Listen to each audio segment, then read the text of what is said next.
Okay.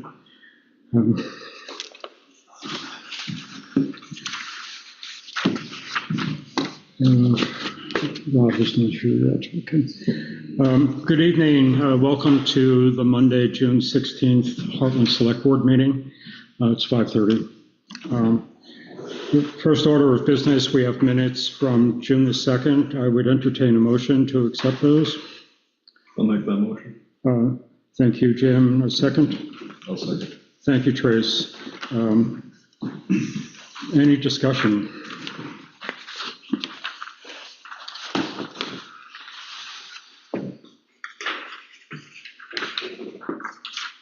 Not for me. We did not have an executive session. So, John, are you making corrections, or Yep. is Cheyenne? We did not, yeah. Okay. So under correspondence, there was executive session next to follow. We did not have a minute. Right. That looks like a carryover from a prior copy. Right. Oh, okay. There we go. Okay. Good, and I did see that we made that motion to get the loader, so I'll be anxious to see where that is a little bit later. Okay. Any other corrections, thoughts? I would. All in favor, say aye. Aye. Okay. Motion passes. The next item are the orders or the accounts payable through today, June 16th. Again, I need a motion to accept them. Make the motion. Thank you, Jim. Is there a second? Second. Thank you, Tom. Any discussion? Just a question. There's a few line items. Starts with Old Home Day Yep. expense and then further down that say next year. Yep. What's it meant to signify? We're not paying those until next fiscal year. So we're not like the folks for those are concerts at Old Home Days and other. So you're recognizing this expense now, but not cutting the check until changes. Yeah. Correct. And one of those payments is to the Windsor County treasurer for the courthouse. Is that a annual payment to them? Yes. Okay. So does that lower our payments next year, or these are budgeted payments for next year. So they're budgeted for this year, for next year. Say that again. They're budgeted to be paid, to be recognized in the current fiscal year. Next fiscal year. They were Old Home Days expenses that we anticipated coming July 1 of 2025. But you're paying them early. You're recognizing the expense early. And I think so. Some people wanted to be paid early, and we said no to those requests because we're not going to pay you for services not yet rendered. Right. But you're recognizing a fiscal year 26 expense in fiscal year 25. Yes. So does that put us over budget this year and under budget next year? I don't believe it would put us over budget this year. No. But you'd be under budget next year because where you originally. It'll probably be Right. next year's Old Home. Right. Yeah, it's a weird thing that we'll have to address. I don't know why they show up like this. It's just the timing with the expenses all coming right at the turn of the fiscal year. Okay. Yeah, and another four that are related to workers, well, I guess to insurance, right? Those payroll expenses that show up after the ones that weren't on the invoice edit list that were on the warrant. Let me be more specific. Page 6 of 7, there were the LCT property and casualty. There were four of them. Oh, the ones that were marked as next year. Right. Okay. Sorry, I misunderstood the question. Well, I didn't ask it very well. We got it. John, the United Ag for the roadside mower, were those just startup costs for the mowing? For United the Ag. equipment? Yeah, on page 6.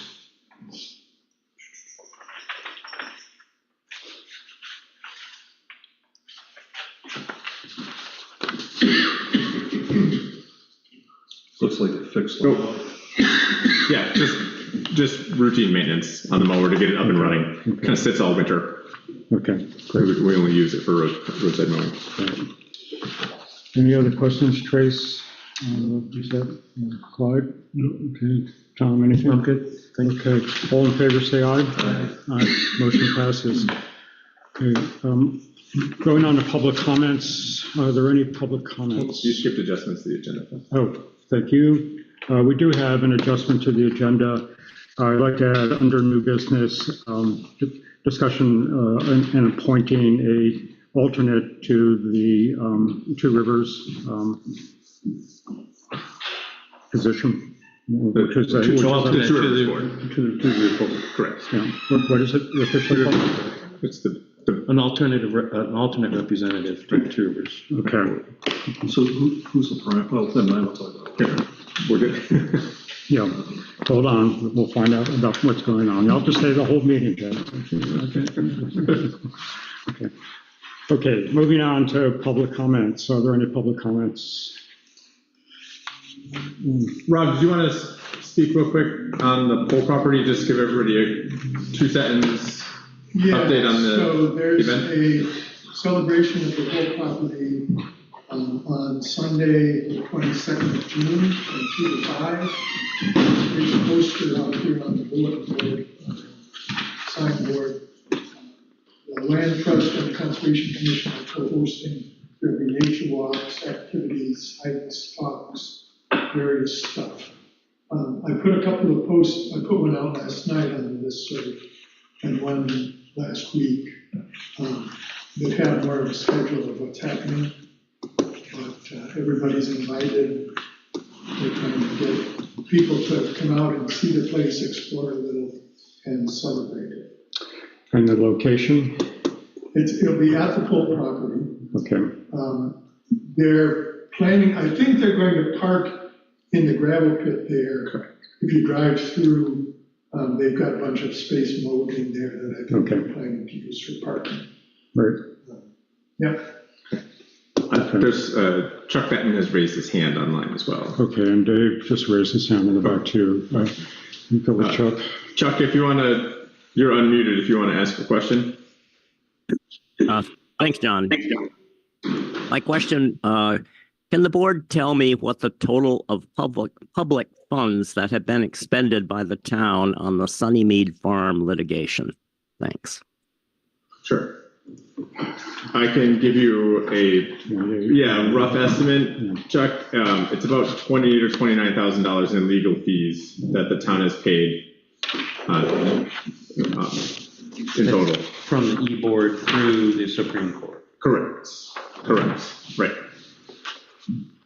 Yeah. So in total, about $28,000. Okay. And is that for the total of litigations?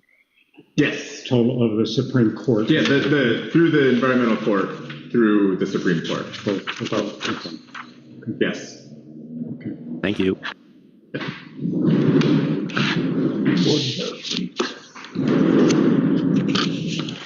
Hold on a moment.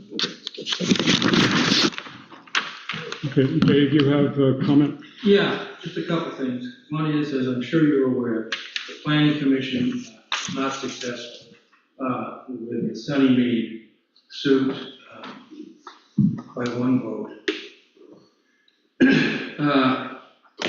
I wanted to mention that I think we need a little better communication between the board and the commissions, and that's because I need to review what you guys have decided at board meetings in order to know what our responsibilities might be. For example, you have a contract with Twin Rivers.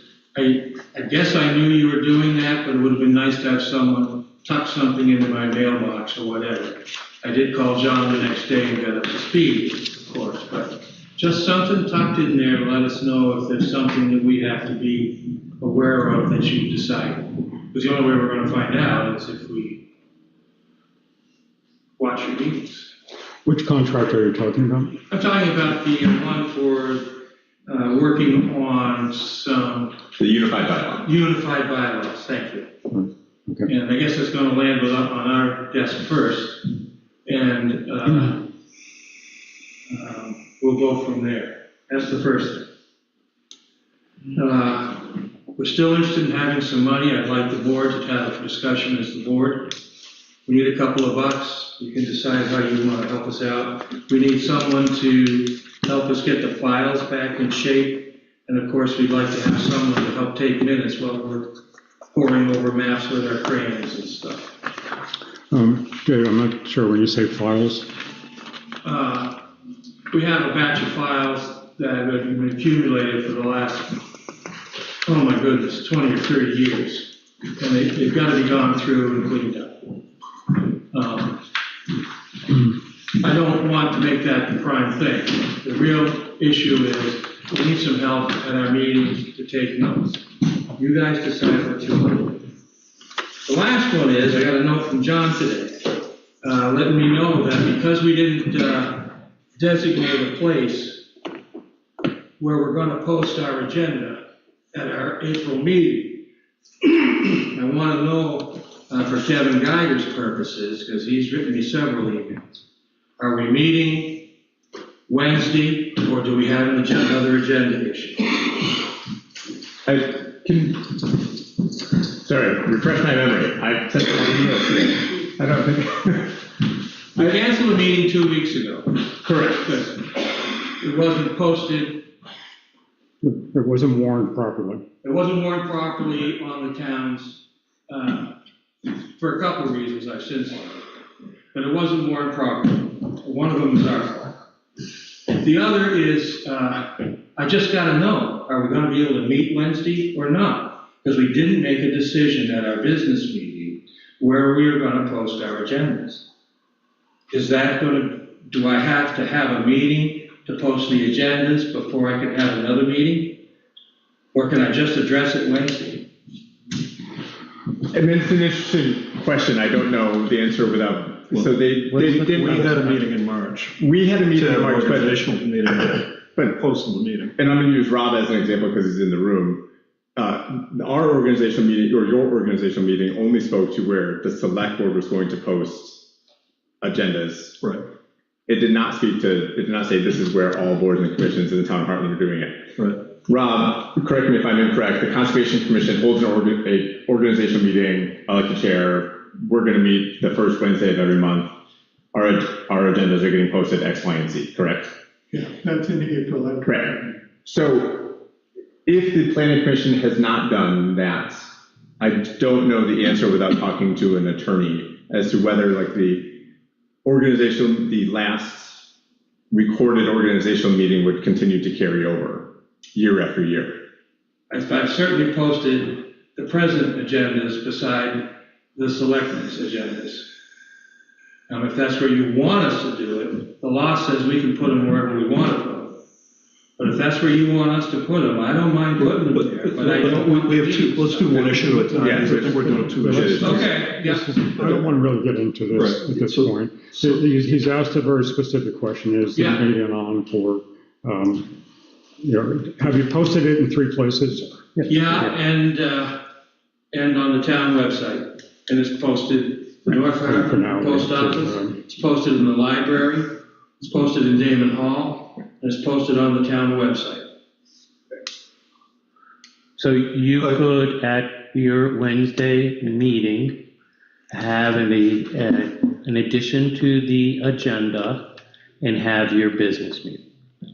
Okay, then we can do. But I want to make a suggestion. What I'm hearing him say is they posted it in places that are different than where they usually post it. And I would suggest. I'm ahead of you. I already posted at Mike's. All right. So I think if you posted it at the places you traditionally posted, We did. that would be good. Yeah, and I think to Tom's point, like then having this a true organizational meeting where you say, this is the date and time we're meeting and this is where we will post our agendas, that will be sufficient for the rest of this year until next April. We won't miss it again. It's kind of a job I'm learning as I go along, and this was a learning experience. Sure. Yeah. Do you have any questions for me? No, I mean, they're in charge of deciding where they post. Yeah, They don't have to post where we That post. is correct. Yep. We're not Yeah. micro. 100%. If I may put 2 cents in, it would appear to be nice to the public if all public meetings were posted in the same place for all committees. So, yeah, and again, sorry, Rob, I don't mean to pick on you because you're in the room. Rob, we talked about this, and for some folks, like the library is difficult because the library is closed on Mondays. And Sundays. So when they go to, when Rob traditionally posts his agendas, the library is not open. So Neither is the North Hartland Post Office. Yes, It is open on Sunday? that post office is open Is it open all the time. 7 days? So I think it's I don't disagree, Clyde. There's not a requirement to do it. So if it fits in Rob's schedule to post it at Mike's, then so be it. As long as we're doing the postings. Right. That's step one. Yeah. I'm a little behind on the postings piece, but like, the library has to be open for us to post? Well, the library has to be open for us to get into the building. Why do we have to be in the building? Why can't we just build a frame with a key lock outside with a glass plate that has the postings inside? Guys, we're getting into Yeah. too much. I mean, that's detail just an here. answer to the issue is what it is. My final Your comment. question right now is Wednesday night. Yeah. It's a big night. I mean, they're coming to tell us about all kinds of stuff. that we're waiting to hear. You're, from your email exchange, you're good for Wednesday night. Right. Yeah, I think that's the key. That would answer your question. Thank you, gentlemen.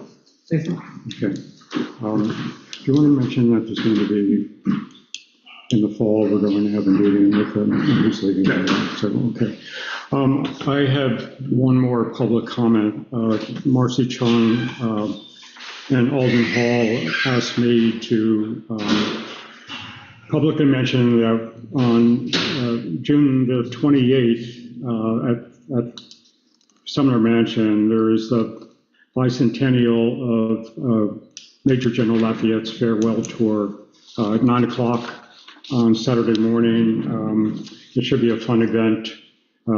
Saturday the 28th at 9. There's been some postings on the listserv. I have information if anyone wants it. Okay. Any other, John? No, I have nothing else online. Okay.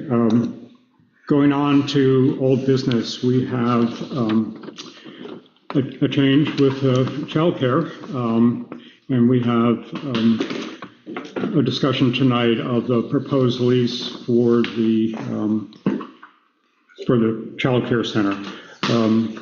John, do you want to lead us on that one? So there's kind of two discussion points. So what you had in your packet was last year's lease. Again, this is something we just go through every year, end of June. Leases start July 1. So the lease you had in your packet was just the one that we've been using for a long time. Since there is a change in ownership, I have a new lease with, essentially everything has changed. Nothing has changed but for the term of the lease and the ownership of the building, or the ownership of the facility, because we own the building. So I don't know so in the audience, we have Val and Mackenzie, and very sorry, I forget your name. Lindsay. Mackenzie and Lindsay are with Windsor Early Childhood Education. We've spoken about this briefly. They intend to be taking over the Four Corners daycare. Is that accurate? Are there questions that you all have for the board? I know we met last Thursday with the state fire and electrical inspector. We anticipate a report coming from them soon. We definitely know there's going to be some changes that we're going to have to make to the building. Some of the exit signs, round handrails going up and down any set of stairs. It's kind of what in essence amounts to routine maintenance.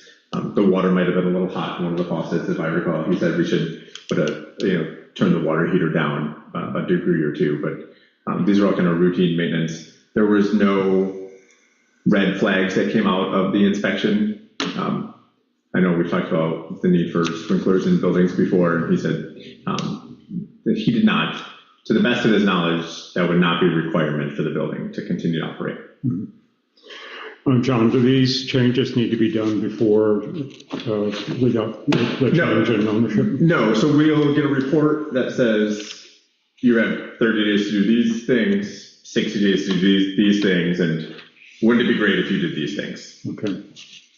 So, but again, Rob does most of the maintenance at the facility. I think things like installing our handrails up and down stairs, changing out exit signs, those are things that we can do, or have BLS, who does the fire extinguisher inspections, do some of those, the emergency lighting, things like that. Okay. Great. Good. So are there going to be any change? Well, first of all, how many kids do you have now at the? Currently, Yeah. like 40. 40? And is that, you going to continue? Are you going to try to increase that number? We will. We will increase. There's 2 rooms that are not utilized right now in the front, and we are looking into turning one of them immediately into another infant room. So offering 8 more infant spots to Hartland families. And then down the road, the other room we'd like to turn into a toddler room. But that's a little bit down the road. Immediately, it's offering those infant spots that are very hard to come by. And currently, I have over 20 children on the wait list for children under 2, and probably like 15 or so on our wait list for toddlers, meaning 2-year-olds. Of course, there's a wait list for preschool age as well. At WECEC, we have 100 families on our wait list currently. So we have discussed with Val that even though we would take Four Corners and absolve the for-profit and include it in our nonprofit business, our wait list would be separate. So the Hartland wait list would just serve the families of Hartland, and then the WECEC wait list. And if they happen to cross over in years, that's fine. But the goal is to alleviate, not have anybody leave, still offer teachers a job with Windsor Early Childhood, the Hartland program, and include the same level of care that they're receiving now at Four Corners, and continue on with that. So is there, what's the difference between being in the nonprofit program and being in the for-profit? Is it state fund, sort of a state funding? It's a little bit easier tax-wise. Oh, okay. There's a lot more grants available for nonprofits. Oh. We are run by a board of directors. Right. We don't have an owner. So Val is the sole owner of the program right now. We're run by a board. And will you continue to be the owner, Val, or that change? It becomes you. It will be a new entity. Yeah, okay.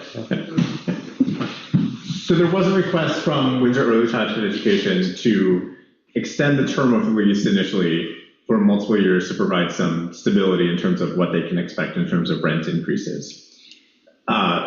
So that's up for discussion, amongst the board. The lease that I put together was just for 1 year. I think there's a couple of reasons to do that. And I did visit their facility in Windsor. It's very clean. It very much is an early childhood education center. We simply, having a new tenant in the building, so not understanding what their needs are versus what what we're providing to Val in terms of, kind of routine maintenance. So my recommendation would be kind of 1 year and then revisit the idea of a multi-year lease in a year. Right. I concur with that. I had a discussion with John today after I read this. First off, we welcome you. We're happy to see the work that Val's been doing for a lot of years right now continue. But as John said, we'd like to do a year and then have a chance to sort of evaluate where we are and then consider the 2 or 3 year at that point. So does that summarize pretty much what we're thinking? So, we have 2 really old buildings, right, that have kids in them. Correct. So what's the town's liability if in these buildings, one built in 1939, one built prior to that, if there's lead or asbestos or mold or other toxins, does the town have liability or does the lease protect us? In terms of In terms of sickness, somebody getting sick. I think that if we are aware that there is a environmental toxin in the building, we would mitigate. But we don't know.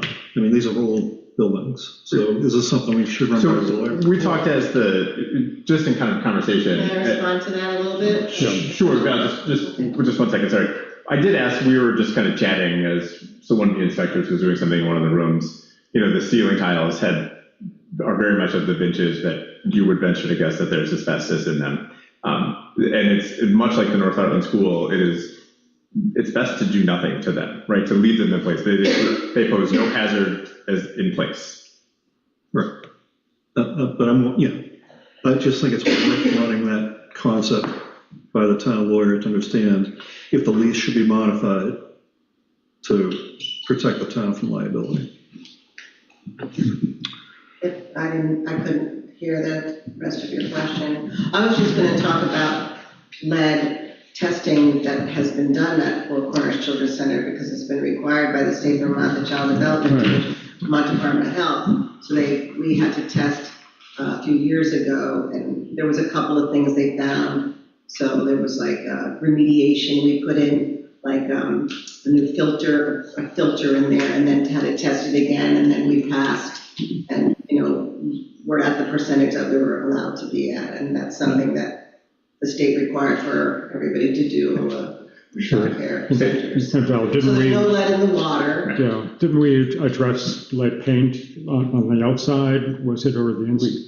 Something? I don't believe there's any lead paint. It was just Scrape painted. that right down. It's been painted twice since I've been running it.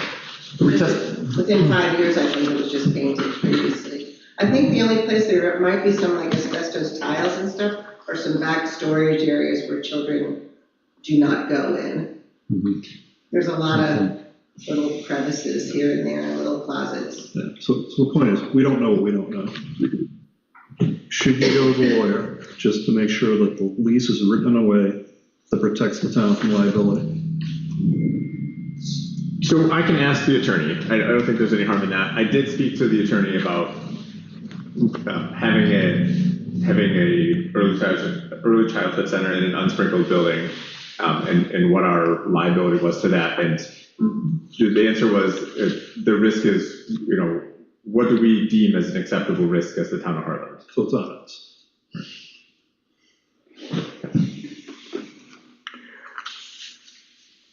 So you're suggesting holding off on any sort of? I think it's just worth clarification. I mean, Okay. it'd be nice to do this lease. I think we should. Okay. But it'd be nice to know that the town is protected from liability if there are any issues. What is the impact of waiting on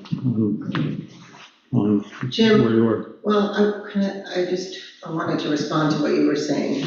Who we had there was a Vermont fire marshal on Thursday and a Vermont plumbing and heating person. Right. And they went through everything pretty meticulously, looking at everything. And I mean, I've been there since 1993, and there's never been any kind of challenge such as this, shall I say, I don't know. It's a town building, so you are liable, but Yeah. we've never had any kind of problem like that. I mean, if I send this to the attorney tomorrow, I suspect we'll have an answer tomorrow. This question. Okay. And again, I just don't know when you need this signed. Yesterday? It's always yesterday, right? We'd like to move things along as fast as we can, I think. Yeah. There's a lot of families that are wondering because it's hard to say this is what's happening and this is when it's happening, so put their minds at ease, they have a, Why don't we make some form of affirmative action that we want them to become the new tenants, and that we will first have the attorney look at this, but subject to minor change or no changes, just have John sign it.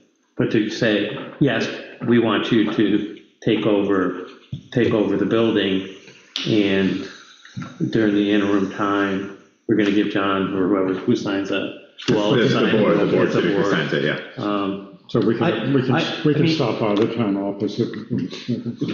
Or we could sign this with the understanding that we may place additional language, have an addendum to this lease. If you sign it, you agree to it, as is. Yeah, I think, so, Let's just. I'm not that worried Let's ask about that question. Right. Okay. Ask a question, get an answer. There's 2 more Mondays left in June. We could have a 10-minute meeting on the 30th if we have to. So again, I fully anticipate having this answer, tomorrow. So there's only one proposal right now, which is what you're presenting, is just let it go for a year, a 1-year lease, and then when Phil, when you said see how it's going or see where we are, I don't know what you really mean by that. Yeah. And I was just gonna ask to clarify that. So I think right now with Val, we have a kind of a 40-year history of understanding the needs, the requests that might come in for kind of the routine maintenance that the town does. If under the new lease, all of a sudden we're spending 8 hours a week there when we were previously spending 8 hours a month, right? We might want to adjust the lease or the rent to factor that in, right? But if it's kind of the same level of service that we're seeing now, and that's kind of everything is kind of, there's no visible change aside from a few more kids in the play yard, I think that's the conversation that comes up next year. Right. It's just the demands that we place on the town. Okay. We do we're year to year, which is this called? The That is the co-op nurse. Co-op. So we're year to year with them. It hasn't been a. Yeah, I'm their treasurer also. Yeah. Business manager, so, but, it's just kind of something we do every year, It's the same release every year after year we sign it, so I guess I don't see why, the 2, 3, 5-year lease, maybe with a little clause in there where, the rent may increase by no more than a certain percentage each year or something like that, I don't know. That's going to take longer to get done, I think. Right. So, Yeah, I'm not trying to give the wrong message by saying, the 1 year to start with. I think John's sort of laid it out pretty well. So,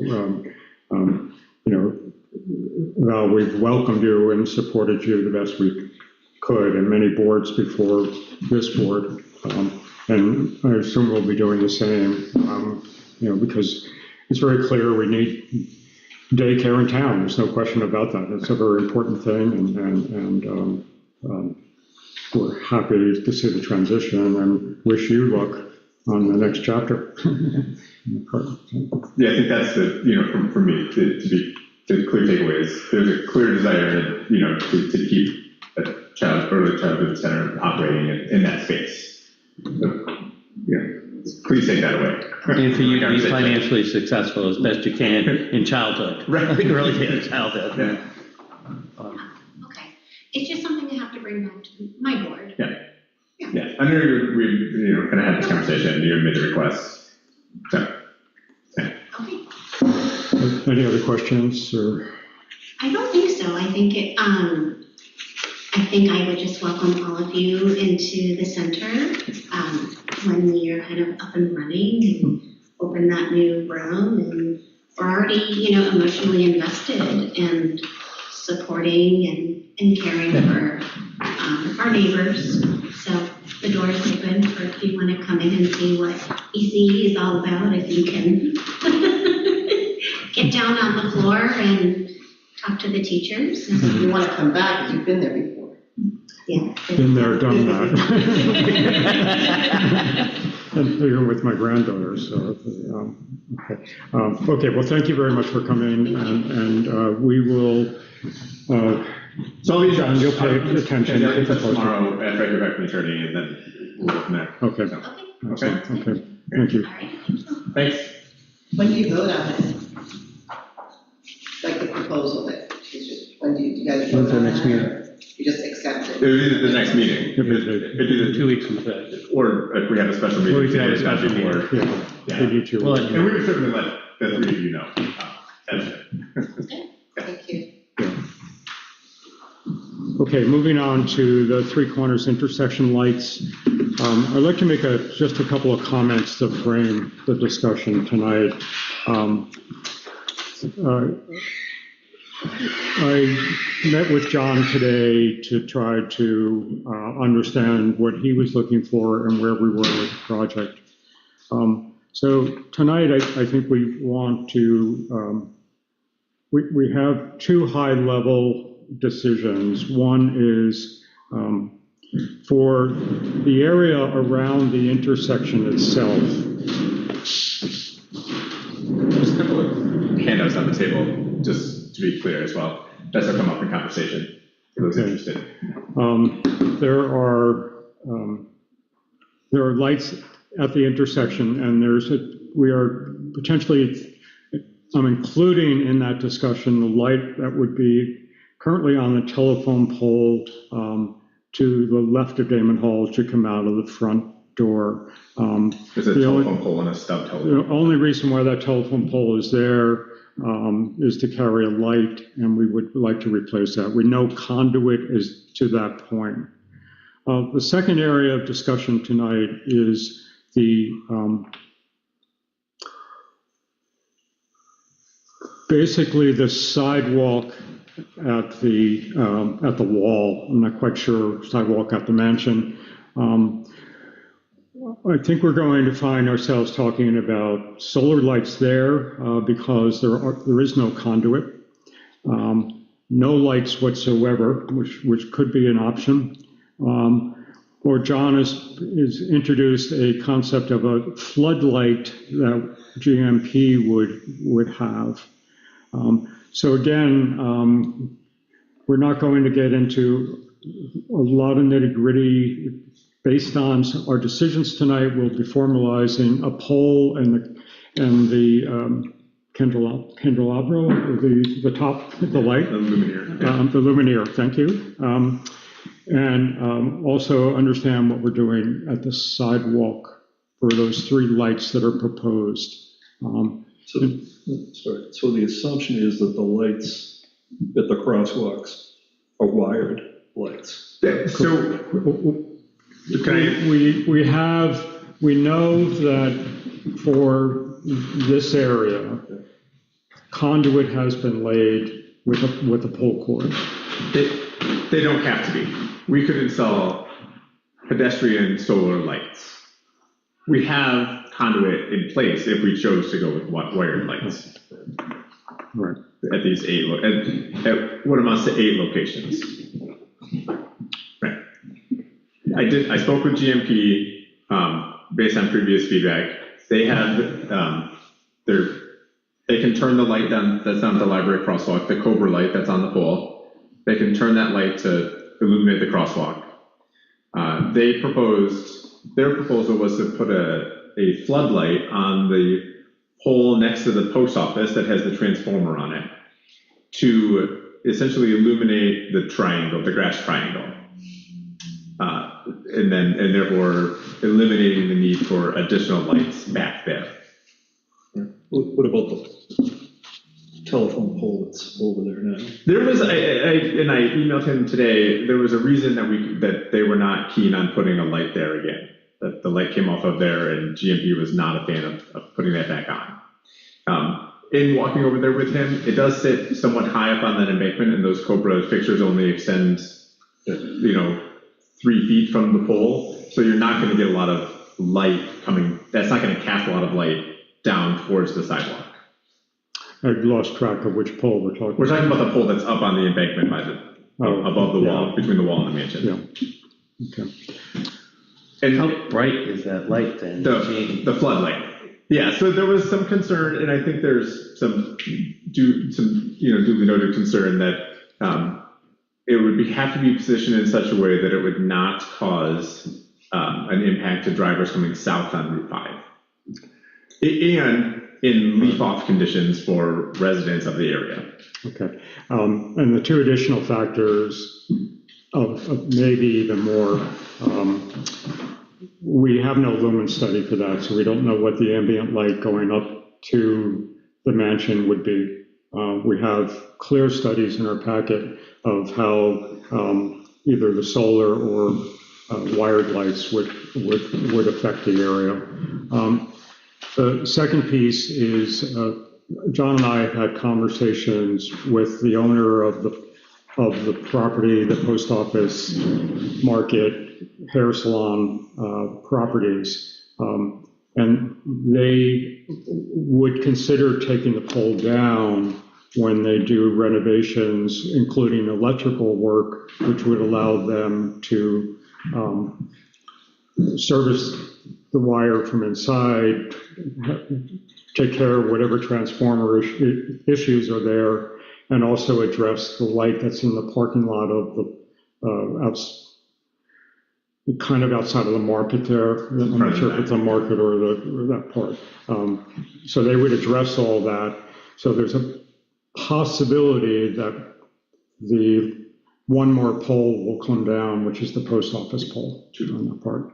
It'd be two, just for clarity, because it would also be the pole in the parking lot. The pole in the parking lot, right, which is on a private land, okay. But they would replace that light with something else. So they would have to figure out a new way to Right. light the parking lot, yes. Why are we worrying about We're something? not. We're having a hard enough time with this. No, we're not, it was just the. And the discussion would be, if you voted to put a floodlight on the pole with the transformer, and the owners of the market chose to put a pad-mounted transformer there, we lose that pole, and therefore that changes the conversation. We don't know what that conversation is going to look like next week. So, from my perspective, the board can take action on, we like these, 8 lights in the intersection to eliminate the actual crosswalks in the intersection. And we can see what a floodlight looks like on the pole, have GMP install it. They could always take it off if we don't like it. Because I agree that it's hard to see what it looks like. It's hard to visualize it. But focusing on one, like Phil mentioned at the beginning, it's kind of 2 separate projects at this point. Yes. Yeah. Or do we want to go with additional pedestrian lighting along the sidewalk? Yeah. So I think, I'd like to sort of hear people's thoughts on the lights in the intersection, and then we can either, hopefully, maybe address tonight, but Don's being very generous with the floodlight. I can tell you, I do not feel good about a floodlight that's going to sort of cast a light. Have folks gone across the new bridge at the VIII cutoff at the bottom of Christian Street? If you come down there at night, the lights are such that you kind of feel like you're going into a major construction area. You're kind of blinded until you actually get down on the bridge level. So I can't see, I may be exaggerating how bad the floodlight would be, but we have no way of knowing how effective that would be and how much of an encroachment of light it would be on others. So it seems like, maybe just break this up. You need 7 lights in the intersection, right? At least that's the number of dots I counted here. It was 8. It's 8 because we can essentially add one to lose the pole and a half. That's how Or just leave the pole there. Well, I think that, I would push back a little bit. My takeaway from coming into this project at the end was part of the reason to put the underground conduit there was for aesthetic reasons. If we can take down an additional pole, it's a win. It's more aesthetically pleasing. Because that only reason that pole is there to serve that Cobra light. And it's more money. So everything we do is adding to the price. But we've already asked the town for approval of the money. So we don't know what the cost is yet. So the way I see it, you get a couple of options, right? To do the intersection lights, you could go solar. I don't know what the pros and cons are there, if those are the right lights for the middle of February, or you can do wiring. There's going to be different costs for those 2 options, right? Because you still have to pull wire, you still have to have a riser somehow to bring the wires up through the sidewalk. You're going to have a way to attach the lights no matter what, right? So there's work that has to be done. Maybe it's a good idea to get quotes for what the installation cost for solar would be versus what the installation cost for wire would be. Because I don't know, if it's 75 grand, great, we're on the budget, if it's 175, we're over budget. So I've been trying to limit the amount of ask that we are asking of our kind of pro bono lighting consultant, because they are doing this as a favor to the town. So I've been trying to not hit them with like, what about this, and what about this, and what if we did this? So trying to present a clear plan to them, so we can get. It's hard to have a plan if you don't know the costs. Right? To pick an option, you need to know the cost of each option. That's true. So I did ask him for the 8 lights, what the price would be. For solar. For solar. Are you guys comfortable that solar is the right solution? So I'm confused, but some of those solar lights, there actually would be wiring there. There's the So why do we spend all that money on the conduit and then go with solar? See, I can't answer that question. When we looked at solar, almost now 3.5 years ago, the technology was such that both V-Trans and the engineering firm that was using did not feel confident that solar would work all winter long.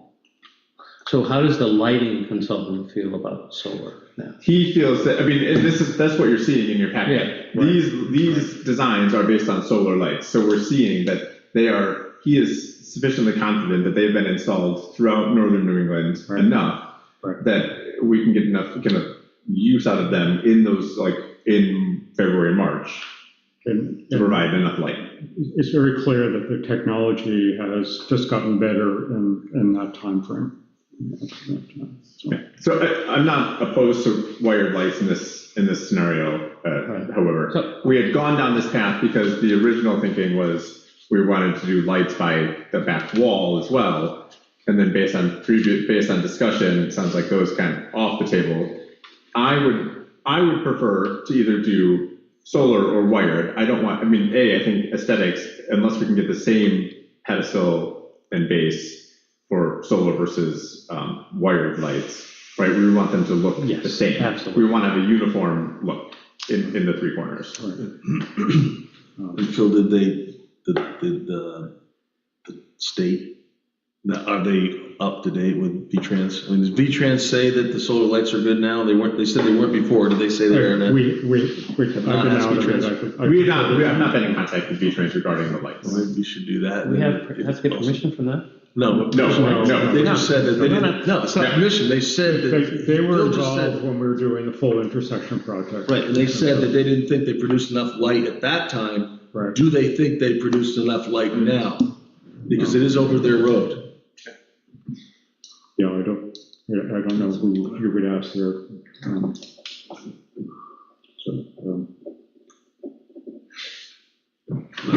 all for the solar.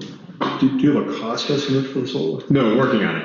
So because this was based on 11, because there was 3 along the back wall there as well. So bringing it down, what is the cost for these 17-foot solar mounted lights? And then does it change versus, because there was other factors in there, fiberglass poles versus steel poles, the cost associated with the luminaires, the look of the light. And the ones that he provided are kind of a little more industrial than I think the ones in downtown White River, perhaps, as an example. So there's, again, trying to say we're looking at 8 steel solar lights versus, what are some ideas for X, Y, and Z? Again, because he's doing this on a kind of volunteer basis. Jim, I agree with you that I've been trying to sort of find ways to compare this, and cost comes up right away. I'm really conscious that it's mid-June, and maybe we need to get prices for the solar lights for the intersection +1, and then come back and let's leave. If you colleagues are comfortable, let's leave the walkway along the mansion. Let's leave that out of the equation at this point. It could be a future project. Down the road when we can prioritize it. It could, yes. Do we have a, So we have a resident here, maybe we should ask a resident what the lighting is like at nighttime. I don't live, Mr. Dunn, you have a business there, I don't know Sherry, how dark does it get? That we need, Downtown, White, I mean. not you are, but we're near like Sumner Falls, where we're talking about that. The mansion. The mansion. I mean, it's really dark since the poles have come down. I've come out of Matt's office on a November evening and it's dark. Yeah. And I come out of a concert here at Damon Hall to go across the street to get my car and it's very dark. No, I'm not talking about here, I'm just talking about how far up. Oh, you're talking about okay. That's what I'm talking about. I wasn't clear what What are you you were. asking, Tom?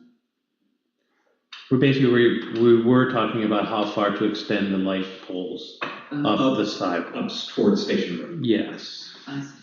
And so my thought is, because I think we're going to be surprised at how expensive this is going to be, is that we actually do phase it. And we do inside the village and in the area where people walk their dogs and the like. Right. There is a light right to the apartment house, there is. Yeah. So that first section to the church is fine. yeah, the approaches to the intersection, That's what I'm lit, getting. right, but the intersection itself is not lit. Exactly. And Right, it's so, in the wintertime, as our daylight use shrinks. Right. It gets dark at 4 o'clock in the afternoon, and that's when we have a lot of traffic. And that's the key for me. I mean, I got used to carrying a flashlight with me, and it's fluorescence. My reason for being here was I heard rumor about a light coming from the pole by the post office going across, and concern for the 3 tenants we have in the building having ambient light. So you have full-time tenants in the building? Oh, yeah, 3 apartments, Okay. all full-time. yeah, I think that's an awful idea. Yeah, okay, so this is, so I, Tell us how you're ready. Your floodlight. And we certainly understand the phasing, but the folks who live in the building have now gotten quite accustomed to being able to actually traverse the intersection without fear of getting run over, and I think, and like that as an opportunity. I do know in the like November timeframe, when they would still want to go for a walk or go to Mike's Scratch something, that it got really dark, so there's lots of opportunities out there. Isn't there a floodlight on the corner of Damon Hall? I am thankfully Just for the not flag. here when it starts very For the often. flag. For the flag. And it's not facing. Yeah, it's not facing It's facing windows. Okay, So, so I'm really frustrated by this process, so I'd like tonight to give clear direction to John as far as what we want him to get pricing on. Please, because it is almost July. Like, is that a picture of the light in the packet? that's the picture of the light that was, of the solar option that it was proposed by, again. Yeah, it looks really ugly. We're not doing that ugly. Yeah, well, so if we want to do something more ornamental, like the ones in downtown White River, again, as an example, there are solar lights in downtown Keene, pedestrian lights, so, I can go take a photo of, find a reason to go down there and take a photo of them and provide them to the board. Why don't we just have the person show us the photo? Sure. He's gonna have, Yeah, unless you really want to go there. I don't. Yeah, it seems like there's a couple of steps, right? We need to see what we're buying, right? What it looks like, make sure we like it. And then we need the cost estimate that's gonna take to put it in. And we need to know that it's gonna produce enough light in February to be functional, right? So I've done a couple of these lighting projects in other downtowns, and I think one of the things that these towns have always been confronted with is maintenance. That some of them, they got cheaper poles in the beginning and they rust very quickly. Mhm. And then you're painting them and scraping them. So if we could sort of find, sort of a balance between something that is going to will have a longevity vis-a-vis cost, I think that would help. Whether that's steel, whether they have some kind of new paint that you put on them, I don't know. But I think really we want to try to do is to have things as maintenance free as possible. And we also have the understanding that somebody's gonna crash into them at some point. Right, but then it's, And then what? we just need a plate number. Yeah, well, I mean, that was, Get a new light. So we need lights with cameras. right, lights, solar lights with cameras, yeah. What is John's direction? How many lights are we asking John to It get sounded like quotes Phil on? suggested 8 lights, right, 7 from the intersection and 1 for the corner of the parking lot. Right. Right, so 8 lights for the intersection, plus the far edge of the parking lot here, solar versus wired, and then, you know, the cost for a standard ornamental pedestrian light. Yeah, and I don't know the answer to this, but is the whole choice, you know, can we make a choice there and then put whatever we want on top, the solar? But I think that's the question that we'll get, that we'll find an answer to. Okay. Yeah, And there are logistics. If you're gonna have wires, there's gonna be some construction work, a couple of sidewalks open, right? There are no hatches there, are there? they're not, so I think, and I'll double check with Bob, who is our lighting consultant.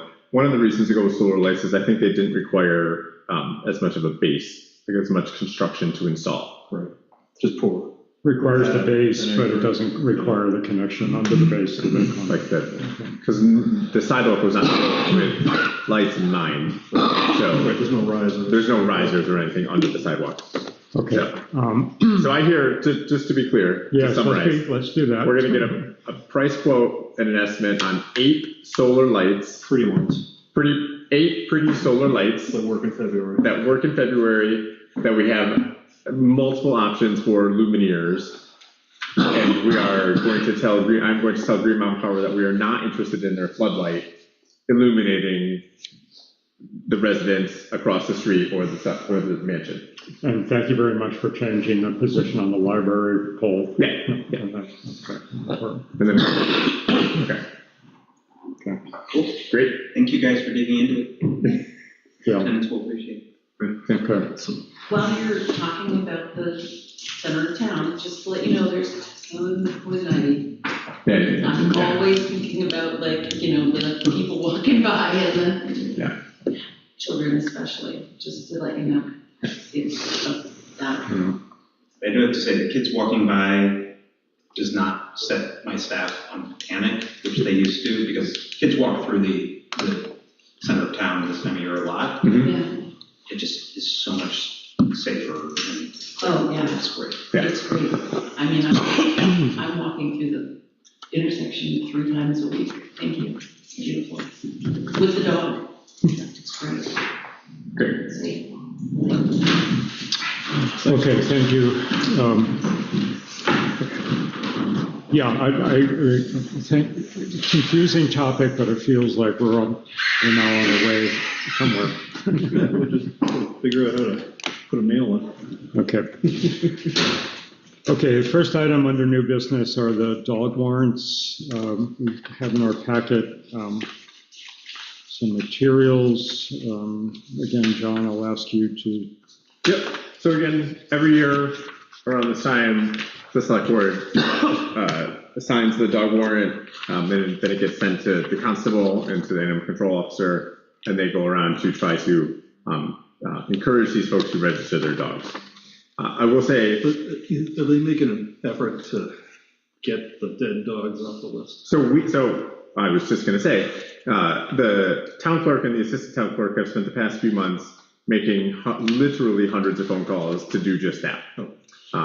And so what it has normally done is the dog list is built from the previous year. They went back 5 years. So you will see that the numbers have actually gone up. Unregistered dogs on the list went, last year was 109, this year we're at 171. I think that is an indicator of the fact that we went back 5 years versus just 1 year. And we did take countless, dogs that have passed along, folks that have moved out of town who were just on the list. We're also getting rabies certifications sent to us directly from vets. So we have that and using that as like hey, we got this, folks, we'll call you because we know you still have this dog, for example. So, So the answer is yes. Yeah, that's right. That was a lot of information, but the answer is yes. A lot of words. Yeah. Okay, so Sorry, I'll try to be more. So What's the nature of the motion we need? To approve and sign the dog warrant. I make a motion that we approve the dog warrant for 2025.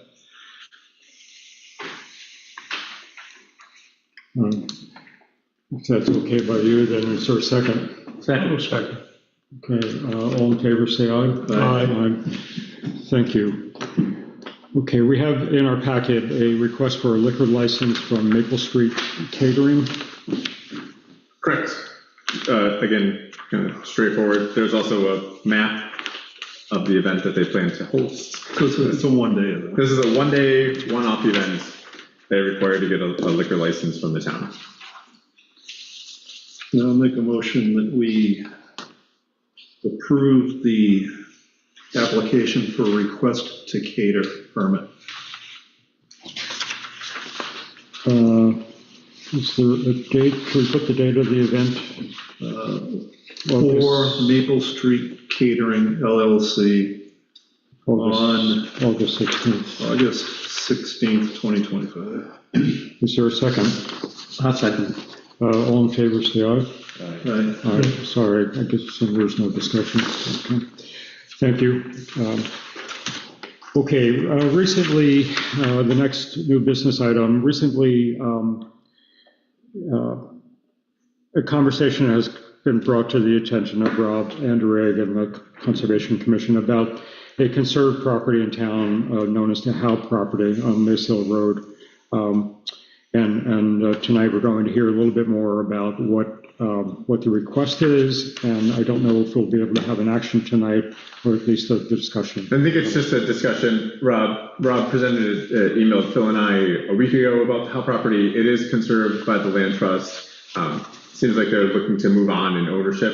Is that correct, Rob? Yeah, so the Howe property was conserved in 2018.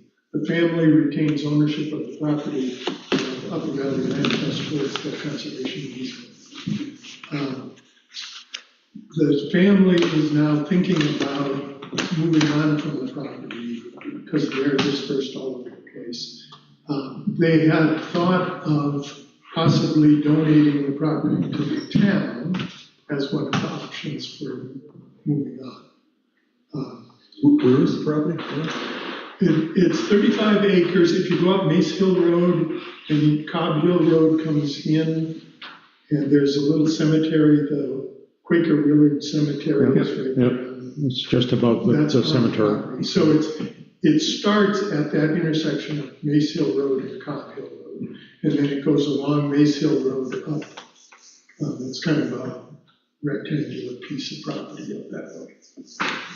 About 20 acres of it is wooded. Rob, can I ask you, somebody just mentioned they can't hear you. Can you just grab one of the front chairs and come on up a little bit? Sure. Thank you. I actually have a map of the property, if that's helpful, but kind of small. So this is the easement deed from 2018. And so that's what the property looks like. There's the intersection of Mace Hill Road and Cobb Hill Road, and then the property goes up. This is all wooded down here, and then there's sort of an open place up here where the cross hatching is. And in that space, there's a barn, there's a well house, there's a couple other outbuildings and a little cottage. And then this is all open fields up this way. And there's a house on the property, correct? Well, not exactly. There's a little cottage that looks like it has maybe 1 or 2 rooms in it.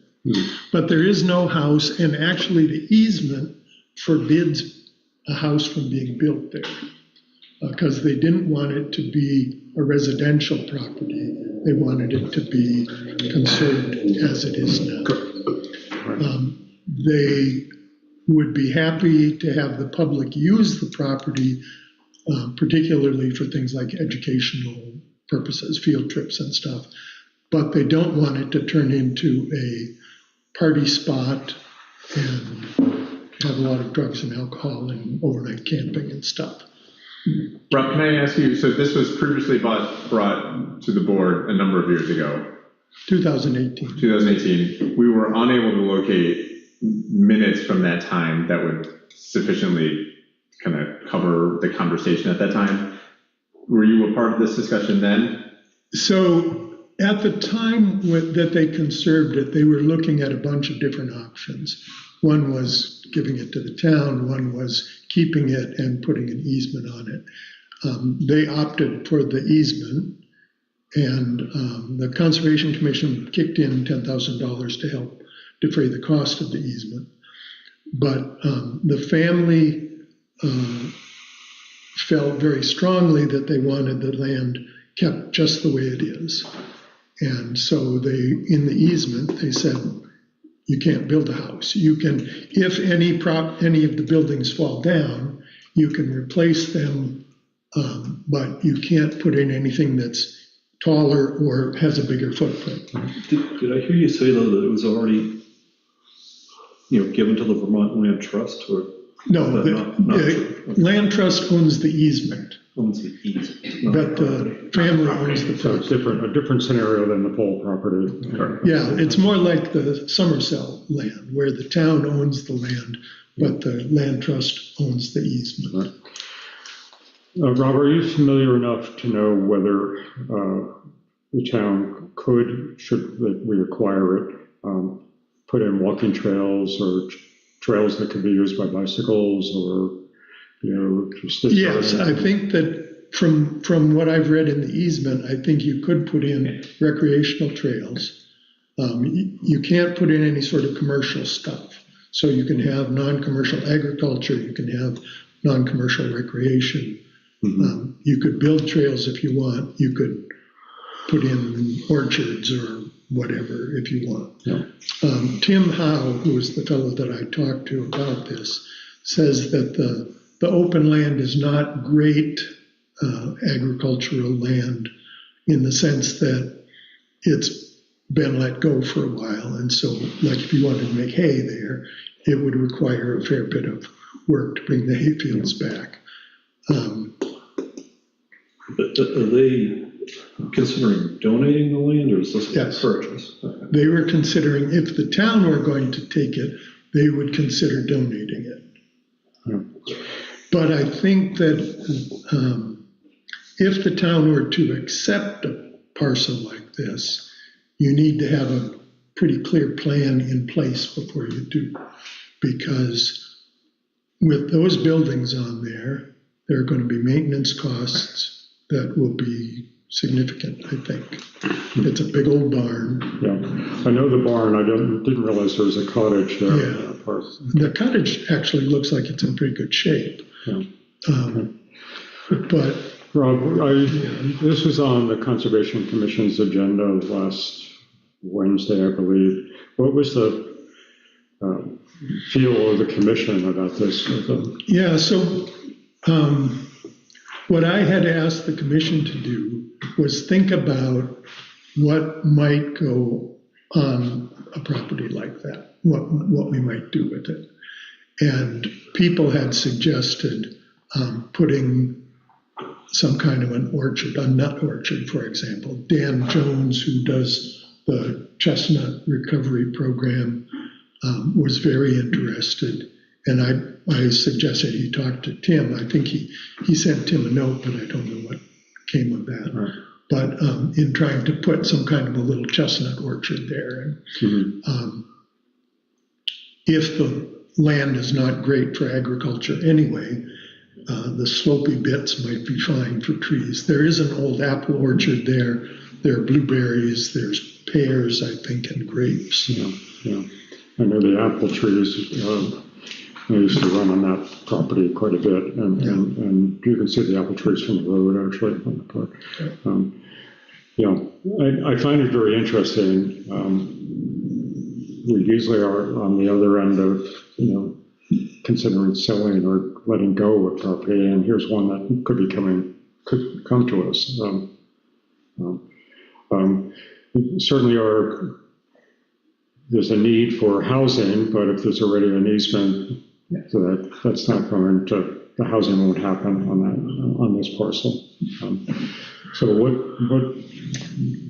I can't really make a decision unless you do a site visit. I'm not that familiar with the property. Yeah, I don't think there was it was not on the agenda with the anticipation that there would be a decision. No, but I think moving forward, okay. we need to do a site visit. Yeah, I think that Tim is wanting to hear, is the town at all interested in that? Or should the family be looking at trying to sell the property to somebody who would take it on just the way it is with the easement in place?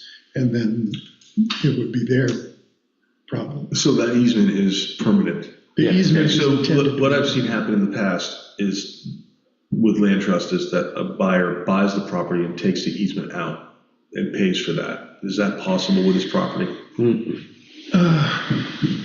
It's You're not thinking, supposed to be land possible. trust, not. Oh, so this is not, This is not not current use. land trust?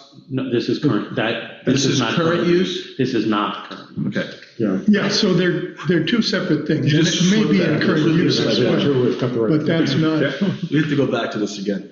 yeah, Is so it in land trust or is it in current use? it might be both. I don't know if it's in current use, but that doesn't preclude it being conserved.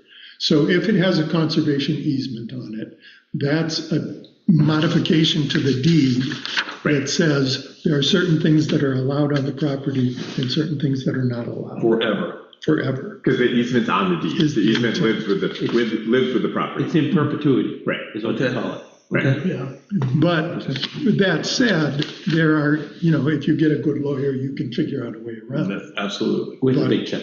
With a big check, when I've seen that happen, Yeah, there's lots of big checkbooks around here, so that's another issue.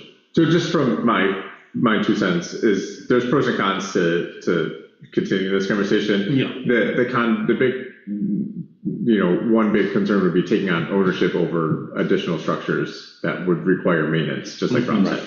I do think there's an opportunity though, to really do something. It's almost 40 acres of land kind of in the center of town that has opportunity. I don't know what that is, if it's an expansion of the Hartland Winter Trails network, whether it's, or who knows, Chestnut Orchard. And it's a unique opportunity, and I think it's worth exploring a little bit more. I mean, you could lease the land. If you owned the land, you could lease it to someone who needed to graze animals there, for example. Or many years ago, we had an offer from an outfit that wanted to put cider apple orchard on the Somerset property. And they were going to do a long-term lease, and they would plant the trees and they would take care of them. The town would just have money rolling in from this thing. I like the sound of money rolling into the town, but I suspect it's a lot less than. Yeah, I think that, the danger is if you open it up to the public, you're going to have problems with those buildings. People are going to be camping out there, they're going to be building little fires in there, they're going to be doing all sorts of stuff that you don't want. Somebody might use the barn like Myra Davis did. She hung herself in it. Yeah. Thanks, Clyde. Thanks. Appreciate that. Yeah, so at this point, I think that Tim is putting out feelers. What are the options here? And one of the options is donate it to the town. Why don't we plan in maybe late July to take a 4:30 road trip up there before a meeting? Yeah, it's nice. They've mowed paths around so you can get around it pretty easily. I'm not sure where you would park to access it. Yeah, we just parked because we have just our car. I parked in that little driveway up to the gate. There's a gate across it. You can fit one car, but that's pretty. So Rob, does it work best for me to be in contact with you? Who can communicate with Tim, or do you want me to communicate directly with Tim? Can you share a contact information? Yeah, I can give you Tim's phone number, Okay. and you can talk to him directly. Great. Thanks. Okay. Okay. Thank you. Sure. Okay, stay put. Get the other folder out. Okay. Moving on, we have appointments to the Conservation Commission. There are two applications, one from Todd Cross and the other from Olivia Tregubov. Tregubov? Yeah, okay. Rob, would you make any comments? to Yeah, help us understand? so we had 4 applicants, we had 2 open positions. And our process for doing this is the candidate fills out an application that's on the town website. I circulate that to the commission and make sure John has a copy.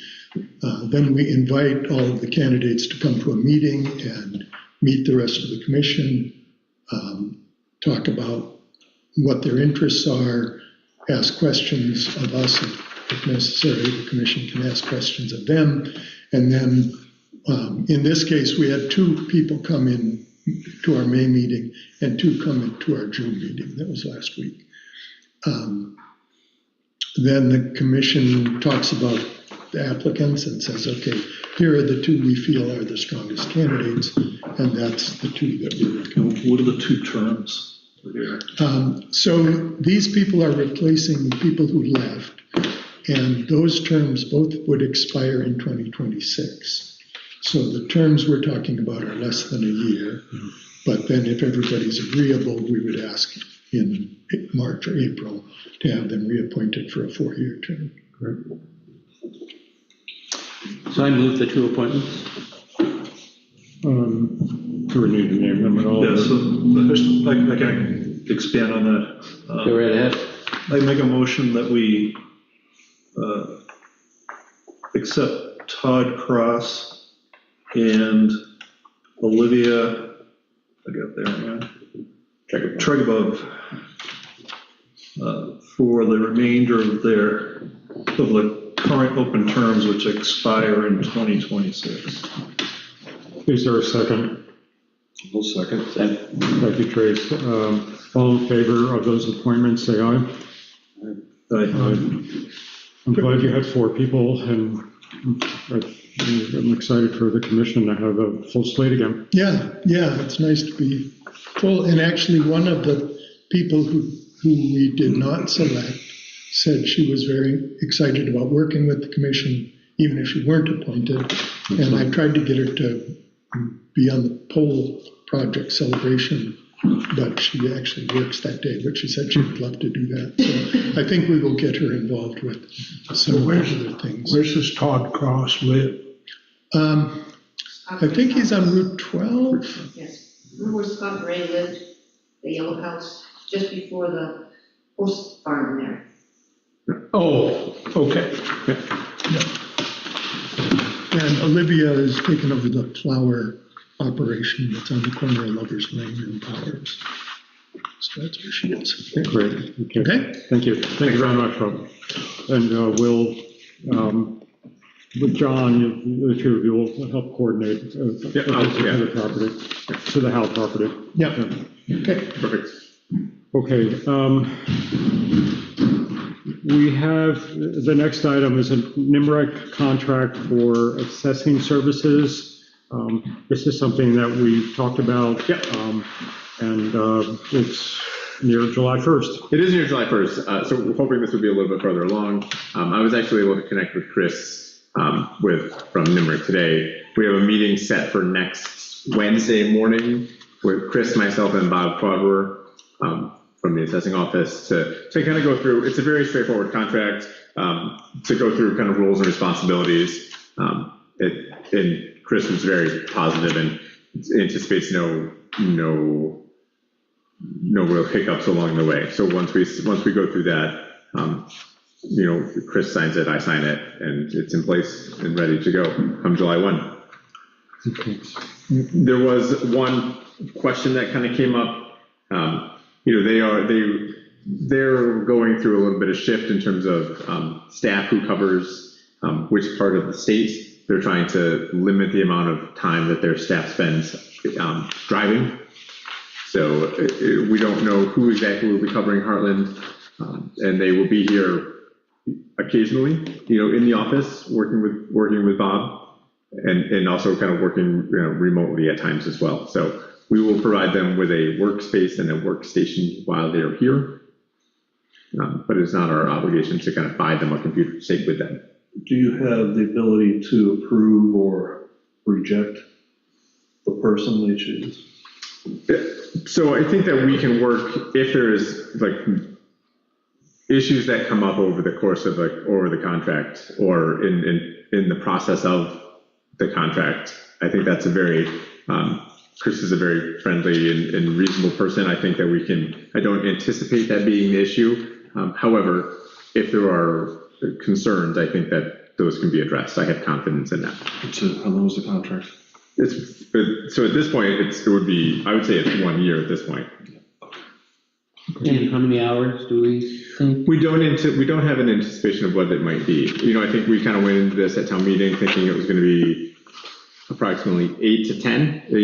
But that's based on what other towns are using, in terms of assessing services. So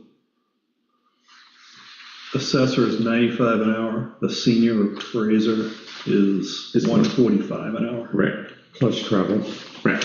Well, So they either bill us for an hour work or an hour per hour. So the senior appraiser is not somebody that we would be paying kind of regularly. That's for those kind of very unique situations that their assessor would not have the answer to. Okay.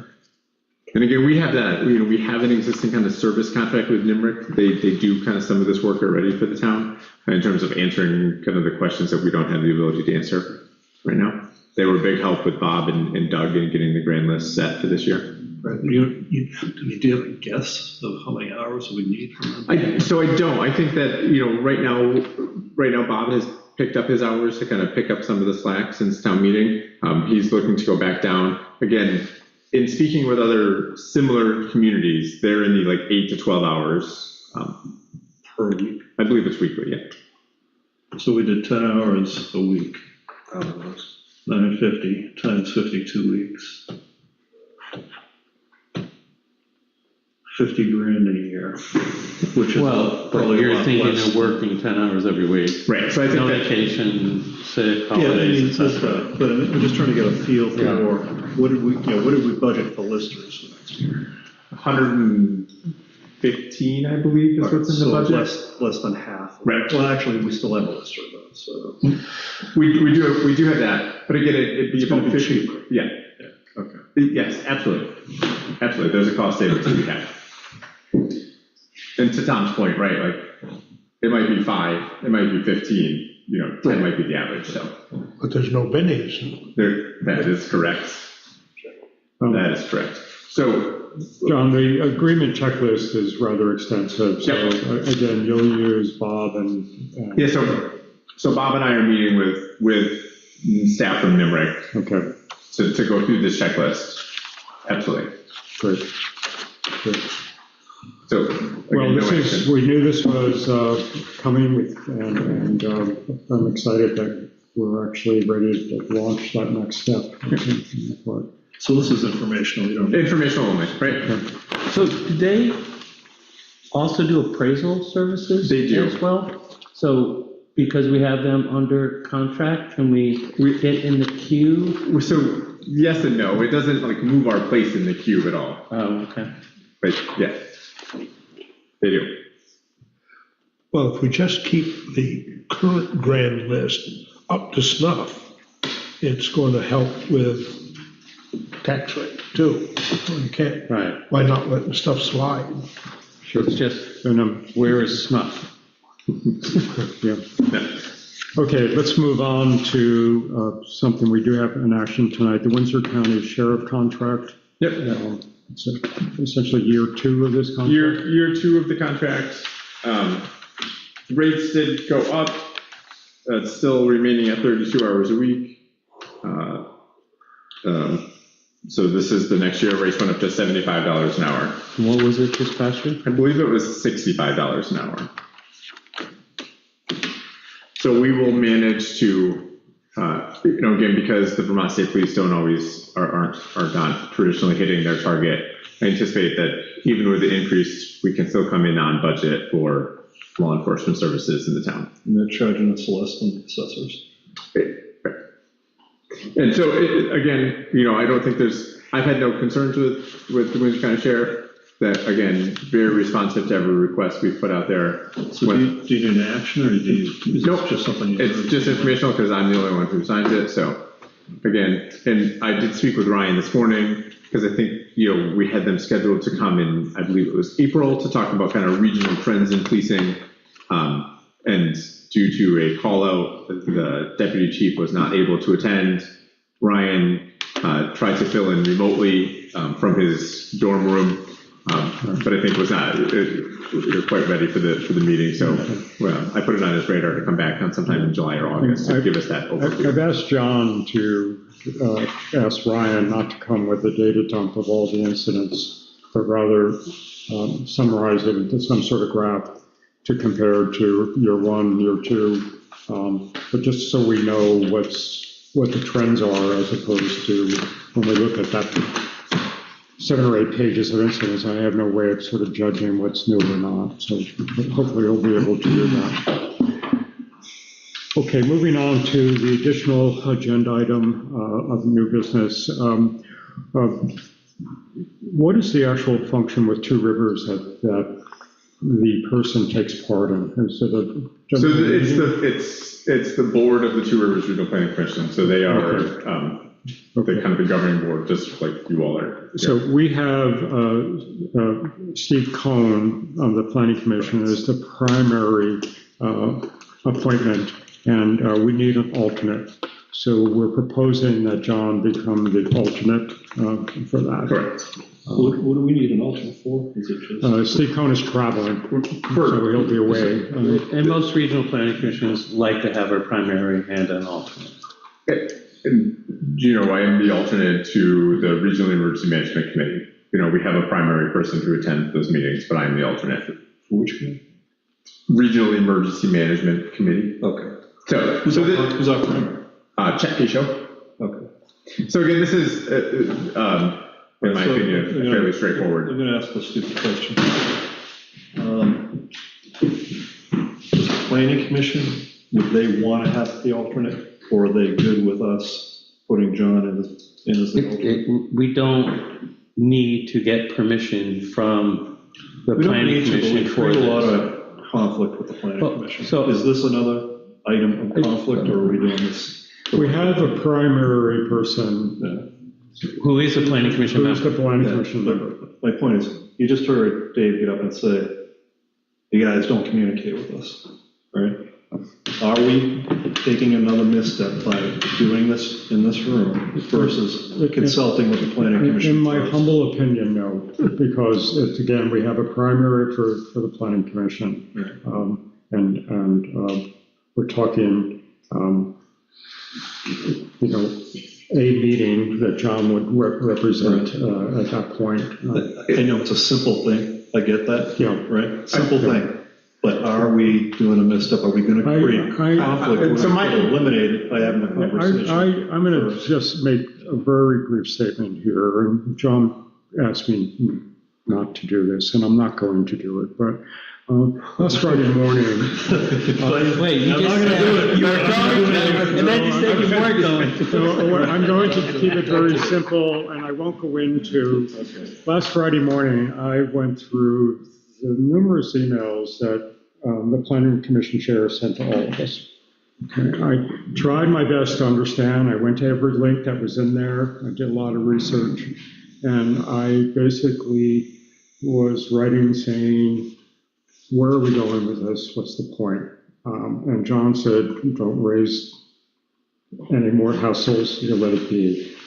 So I'm feeling, we've been working really hard to is the right word appease, to try to bridge. I'm very aware that you and Trace met with Jay and Dan. And during that time, it was very unsettling to hear the kind of comments that Jay made about the town manager. So let's not dig ourselves a hole here. I understand what you're saying, but unless I'm missing it, I think this is a simple decision of an alternate. I think in most cases it's a simple decision. You have an opportunity here to partner and have a you know, a discussion before the decision, or you can just make the decision. It's up to you. The meeting's It coming doesn't up. matter to me. The meeting's coming up next week, isn't it? Well, I don't think regardless of when the next meeting is, we Yeah. need to have an alternate, just like we do for most things. My opinion is that, your point is well taken. I think myself as the town manager is a natural to be the alternate to some of these boards and committees. So I think, I would not request to be the primary person to any of them, but to serve in an alternate role, again, being abreast of the situation. Not worried about you doing it, Yeah. I'm just worried about the delivery of the message. Yeah. Right. I think historically, the last 4 town managers have always been the alternate. Yeah, I did look at the previous town reports as well.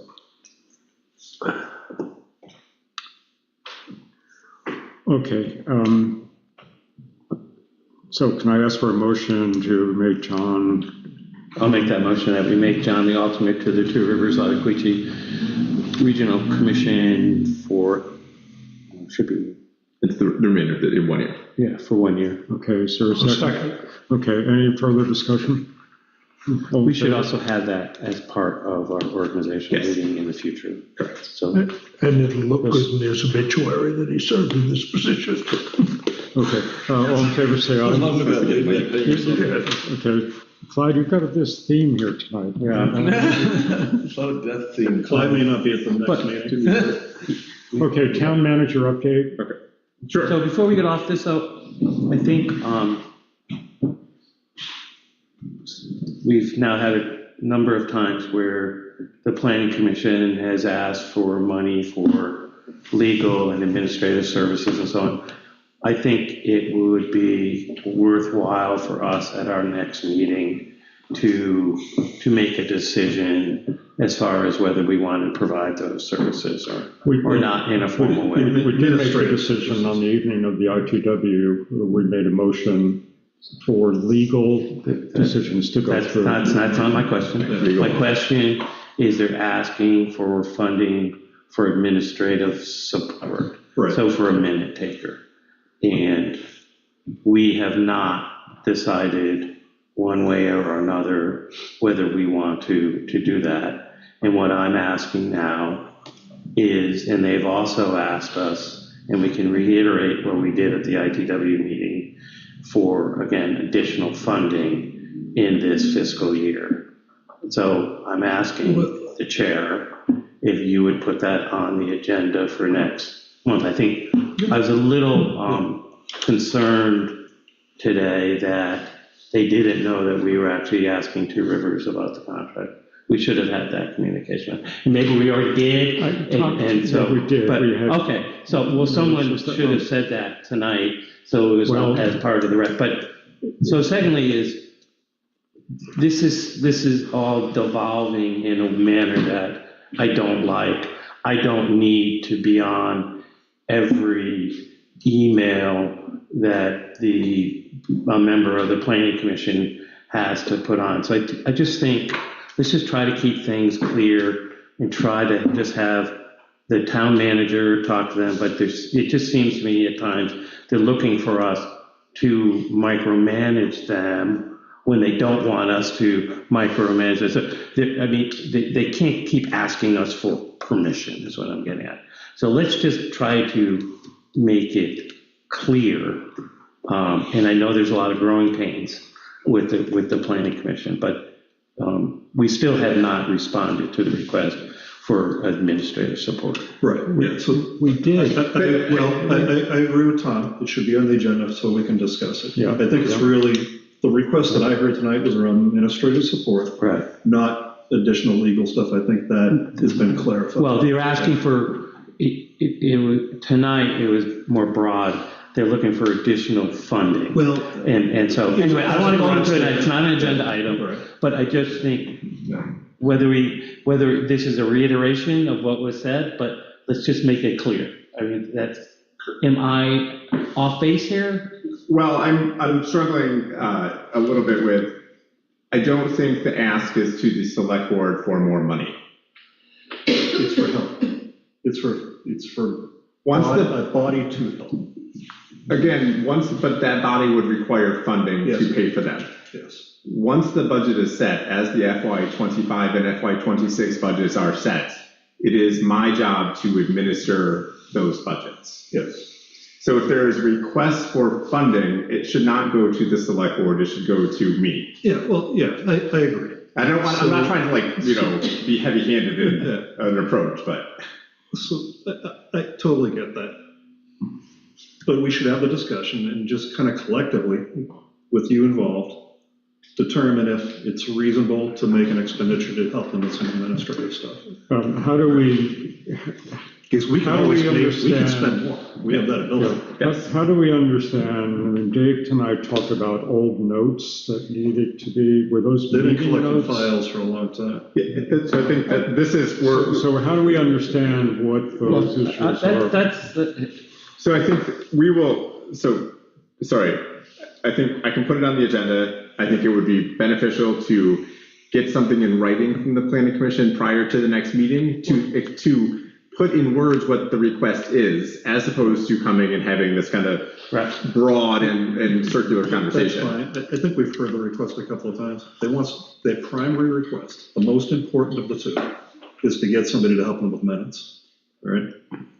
Well, they used to. The idea of cleaning up 30 years of files, it's a nice to have, right? But let's get the minute thing figured out. Clyde, what you say? They did used to have a minute taker, correct? Yeah, when Eileen Holmes was Right, here. and we also worked really hard to try to get a minute taker for them. Right. And then it came up. Mandy Sure. was their So minute taker again, for a long given how we're talking, and everyone's got a slightly different thing, let's ask John or myself to approach them and say, can you give us a set of issues or? I will. Yeah. And then we can put it on the agenda for talking. Report. How did we get on that one? We're moving on from that one, no. Okay. Town manager update. There we go. There we go. So let's start with positive news, I suppose. We had requested additional funding from V-Trans to do the Jennyville Densmore Hill culvert design. We were able to get an amendment to cover the entire cost of that. So that's positive. We will notify the selected bidder. That came in late last week, so that's positive. So the design of the culvert, do you have any issues with the landowner where you need to consult with them? So it'll be a part of the design, but that's probably more of a construction issue in terms of access to the property. My hunch is that most folks think they own more of a waterway and the road than they do. So it's probably within our right of way to do the work. And hopefully we can all be good neighbors. But if the culvert needs to be done, then the culvert needs to be done. I agree. It's just, again, proactive communication can help. That's all part of the design. Yeah, so You have to get it's a contract with the landowner, an easement. Other positive news we did, thanks to Jim, hire a roadside mower. Thanks for the recommendation. Can I ask a question about that? This is a delicate one. I was coming to last Wednesday night, I believe, to the Regional Hartland Board meeting and Conservation Commission. The roadside mower was working. Last week. And then I went home at about 8 o'clock and they were still mowing.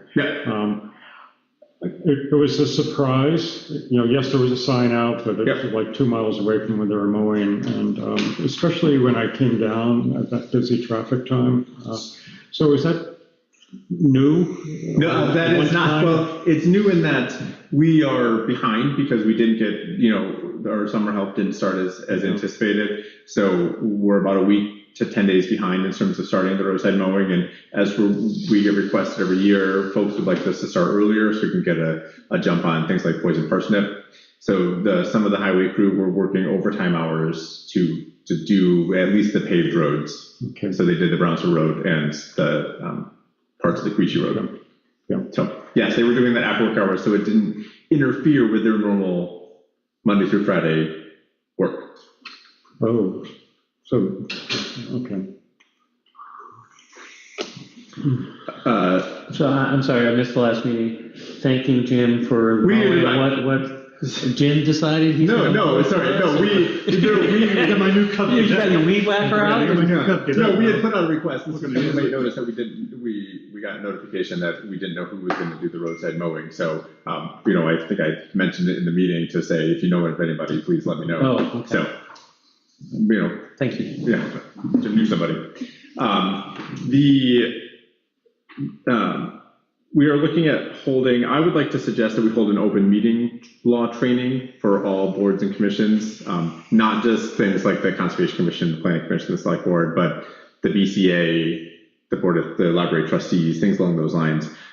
We can hire somebody who is well-versed in this to come down, do a 2-hour open meeting law training. That way we're all talking from the same page. It's come up briefly. It's come up a couple times in the past, few months. So I think it would be well worth the money to do it. How much? The attorney, I would say less than $500 would be my guess. Do you need an attorney, or is this like a VLCT? So VLCT does it, but on like their schedule. We have an attorney who works, who previously was employed by VLCT, who would be willing and fully capable of doing it, and more able to come and speak to Hartland specifically. So I would like to schedule that for maybe fall, as we're kind of rolling into a busier season, barring any objections from the board. We also at work last week, and it was through the league, they did a sexual harassment training for staff. Mm-hmm. It was excellent. Okay.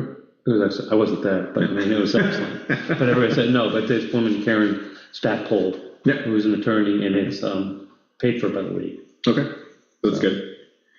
We'll keep an eye on things like other trainings and things like that. So I can't call you sweet cheeks anymore? We haven't had the training. That side of the table. We haven't had the meeting yet, Trace, so we haven't had the training. We're still working. I could not help that. We're still waiting on a final date for the removal of the corn thrasher from the brook. Currently looking kind of first couple weeks of July. V-Trans is requiring a significant amount of public notice because it's going to have a relatively large impact on daily operations in terms of traffic, accessing the interstate. I heard they might use a helicopter. I believe the current plan is to use 2 cranes simultaneously to pull it out over. And so they have to block Route 5. They will have to absolutely block Route 5, yes, for likely most of the. Any environmental concerns as far as fluids leaking out of They drained them all kind of the day after, so there's some impact, but. That had to be a fun job training them down in there. It did not look like a fun job for the folks who were doing it. No. It definitely did not. No. We do have an estimate to do the ditch work along the Queechee Road that we've been talking about. So from a local contractor, in addition to the flagging that would be needed for about 2 weeks worth of work, the estimate is just shy of $50,000. So and that's kind of where I think we anticipated that number coming in at. Again, this was money that's not in the budget that we would be spending to do this work kind of preemptively before the Queechee Road. Okay. Do we get any bids on that, or we just do a sole source? It was a direct quote from, so I think if to spend that much money, we would probably, it'd be smart to put out a bid. And then, knowing that we can get at least one local contractor to bid on the work. So we'll get moving on that and getting that bid and then get them selected. That's with a flagger. Sorry? With 1, 2? No, it's a flagging company. It's a flagging company. We would hire, it would be, I think it's Green Mountain Flagging. So they are the game in town. Yeah. Yep. So we have the ability to do the flagging, but that pulls at least 2 people off the road for 2 weeks, which is, not worth the time. The auditors will be here the week of July 21st. That's just for your information. So it's moving forward as always. And 2 last things. One is, I'm going to give you the heavier news first. So obviously you're aware the Sunnymead appeal was unsuccessful. At this point, there's no more action to be taken. So it's done at this point. I did call the attorney to say thanks and, to get any additional feedback, and it seems like it was relatively, as Dave mentioned, it was 3-2 in Sunnymead's favor, but at this point it's done. Lastly, the red truck, the 550. You thought you were going to get away without talking about it. No, you were doing good stuff. I was really trying to keep it high. So we're still working on finding a buyer. We need to replace the engine or sell the truck as scrap. We're kind of running the warranty on the motor there's more nuance to it than I think originally anticipated. So we've been struggling to get a hold of the folks who did the engine replacement initially. We're going to take the road crew is going to take a drive up there tomorrow to see if there's any interest in them taking, buying it back from us. And then there was also a couple other folks who might be interested. Right. Yeah. Is the new motor not available? The new motor is in it. We had to return the core of the old motor. That's standard. Yeah. Yeah. Okay. So the person I spoke to today was very interested, and they would, as long as we get those photos and the mileage and the type of body, which I semi-answered, but. Yeah. So again, the saga continues. We're very much efforting to just offload the truck at this point. And that is it. We're all going to adjourn the night that we sell that truck for creamies over next door or something like that. I like your positive thinking that we're going to sell it. I think we will. I do want to thank you for the cone beside the road up there. Oh, yeah. So I don't fall into the brook. Good. Okay, so future agenda items, we have the North Hartland covered bridges. We're talking about a discussion on communication/money for the planning commission. Cemetery committee. Daryl was going out this week or last Friday to check on the Weed Road Cemetery, so we anticipate a report coming back from Daryl on that. Okay, great. Bird Hill is still. So at this point, there's nothing to be done there. Okay, and Lull Farm Lane is. Lull Farm Lane is waiting is coordination with the adjacent property owners. Okay. Really need a refresher on that one. We should probably have Queechy Road on here, right? If we're gonna do anything with Queechy Road, we've gotta kind of get rolling. Yeah, weren't we gonna do like public outreach in the summer or something? Yes. Yes. And I think, coming up with a plan in terms of how what are we doing in terms of, are we going to a bond at a special town meeting in the fall, which would potentially open up an earlier construction window. So, yeah. And a tool for that meeting would be the finished capital plans, which we actually show that we have a long-term plan. Yes. So that should probably be on a future agenda items as well. Brian's capital plan. Yes. Yeah. Okay. Well, I was going to say, before asking about correspondence, I want to talk about next meeting dates. Yes. So did we just propose next Monday, the 27th? So let's wait next Monday, the 27th. Next Monday is the 27th. Next Monday is the 23rd. Yeah, we have the 23rd and the 30th. So there's 2 more Mondays this month that we could use if we need. I mean, I think if we can get feedback from the attorney, they seemed eager to move forward, knowing full well that there's going to have to be some changes. So I would propose pencil in the 23rd, and I can let folks know tomorrow. Okay. And then the next regular meeting would be July 7th. Correct. I will not be here on July 7th. So the question is, I will not be here July 7th. Do we want to meet the 2nd and 3rd Mondays of July, or simply hold one meeting in the month of July and meet on the third Monday in July? There's, looking at. I think with the lights and with this discussion on planning commission sort of, kind of smooth the waters items, and staying on top of the Queechy Road, I think we, despite summertime, I think we should meet twice. Okay, so that'll be the 2nd and 3rd Mondays of July. But what's this impacts you, so what's your thought, what are your thoughts on that? I knew the job was dangerous before I took it. I'm not going anywhere, so. I think it's like, we can schedule meetings. If we don't need to do one, we can cancel it. Okay. So what are the dates we're meeting? The 23rd, 23rd, 14, and 21st. Can we put it in next order? grade? 23rd is the first meeting, then the 14th of July, and the 21st of July. Are we all marching in the parade? Oh, God. Yes. Does that? 14th What? of July. That's before our next meeting? And the 21st. No, but while we're into July, Yeah. no one mentioned July 4th. The answer is yes. Are you marching or are you an announcer? I don't know. No one has asked me. Okay. And I figured, after 30 years of doing it, it deserves an invitation. Okay, so we may be 5, we may be 4. Well, I may duck in just before because my hip's been bothering me. Okay, so we'll meet at the sign shop like we did? Yeah. What time is the parade? You have to remind me. 10. 10. Okay, any correspondence? I have 2 pieces of correspondence. One, from the Property Valuation Review, notifying us that we are required to reappraise education grant list properties because our COD continues to be outside the acceptable parameters, and therefore an order to reappraise is required. Again, this is not new information. Can you rate them back and say, please stop harassing us?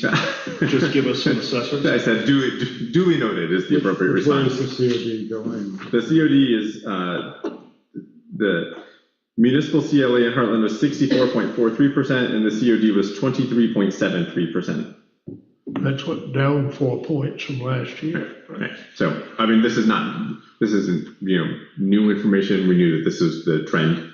So, that is one piece of correspondence. If you would like to see it, I'm happy to share. The other piece of correspondence is regarding a delinquent tax letter that went out that we are being the owner of the property is going into bankruptcy, and therefore we are not allowed to collect on delinquent taxes for a property going through bankruptcy proceedings.